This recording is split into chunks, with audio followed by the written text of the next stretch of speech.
Bueno, Ani, Carlos, estamos cerrando el año, un año que tuvo de todo, bueno, y qué mejor que con este broche, Ani, ¿no es cierto?, de parte del estudio y de venir gentilmente Carlos y darnos un ratito para, bueno, contarle un poco a la gente, en principio, la iniciativa de por qué él está acá y después meternos de lleno en los temas económicos. Bueno, buenas tardes a todos y realmente, como digo yo siempre, después de 20 años que compartimos estas charlas con Carlos, para mí es un orgullo volver a la presencialidad y a la mano de Carlos. A una persona que, independientemente de todos los conocimientos que tiene, que son muchísimos, una persona que yo digo, la estimo mucho, porque siempre nos ha hablado con una frontalidad que a veces nos decía cosas que no nos gustaba escuchar, pero valoro mucho todo su quehacer profesional, todo el empuje que tiene, porque generacionalmente, como digo, decíamos recién, ya estamos grandes, pero sin embargo siempre tenemos la esperanza de un país mejor y bueno, y Carlos trabaja mucho para eso. Entonces bueno, me siento honrada, me siento orgullosa de que vuelva la presencialidad y que sea dentro de nuestro estudio. Y también porque vamos a inaugurar en el estudio, digo, yo estamos contentos como chico con zapato nuevo porque vamos a tener la posibilidad de tener reuniones híbridas con otros estudios, que tenemos una red a la cual estamos asociados, y con clientes de otros estudios. O sea que Carlos hoy no solamente va a estar en Chañar presencialmente, pero va a estar también conectado con otros estudios y para nosotros es reunirnos con un gran amigo. Así que te agradezco, Carlos, tu presencia. Por favor, un gusto estar acá.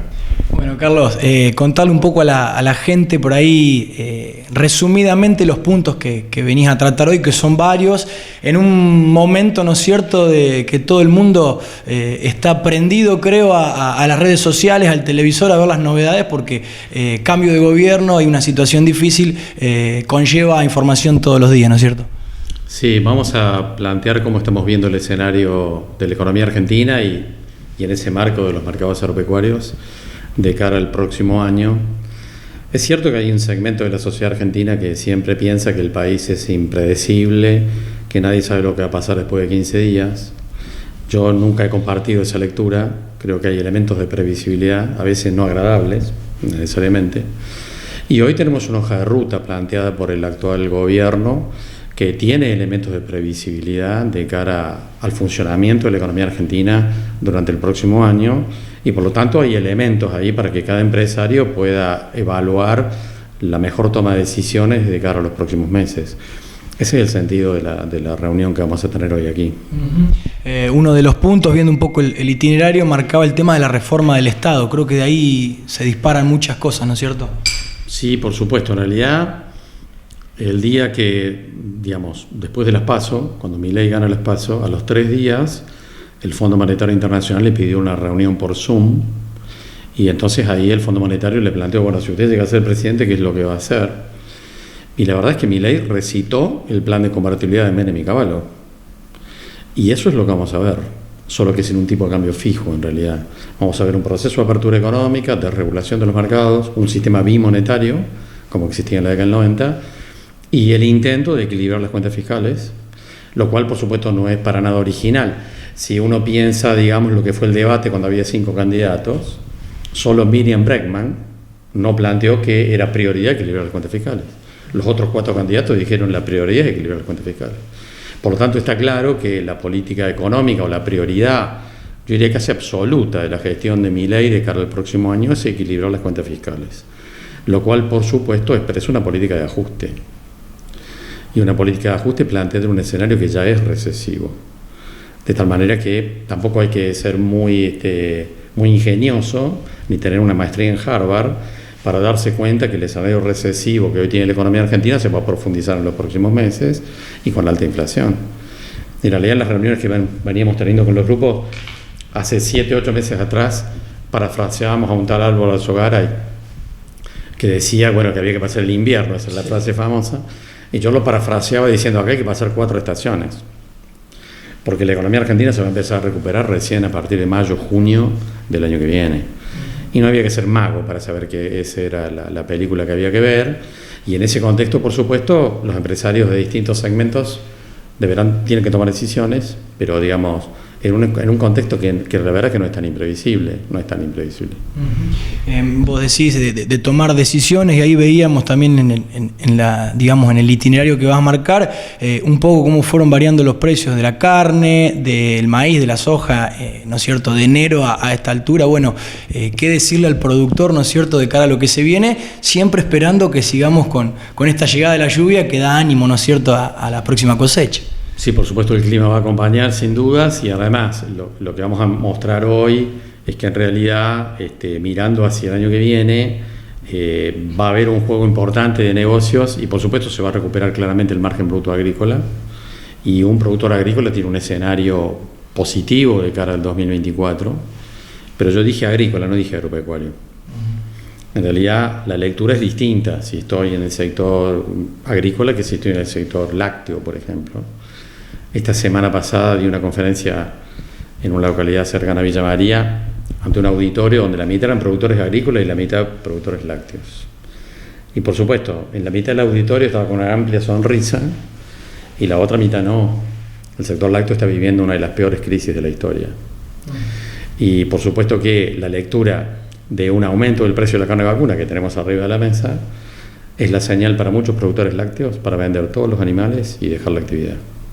Entonces, no hay una lectura única. Yo a veces me encuentro periodistas que me dicen, ¿cómo le va el campo? ¿Cómo le va el campo? Como si fuera una sola cosa. En realidad no es una sola cosa. Y por supuesto que la lectura de decir, bueno, a ver, sube el precio de la carne vacuna porque se abre la exportación con un tipo de cambio más alto. Un productor avícola, en realidad está mirando cosas buenas y cosas malas ahí, porque está diciendo, bueno, sube el precio de la carne vacuna, voy a tener una ventana para vender más pollos. Pero la apertura económica y la regulación de los mercados está habilitando un fuerte aumento de la exportación de maíz, y entonces ese productor avícola está pensando de dónde va a sacar el maíz en marzo y a qué precio.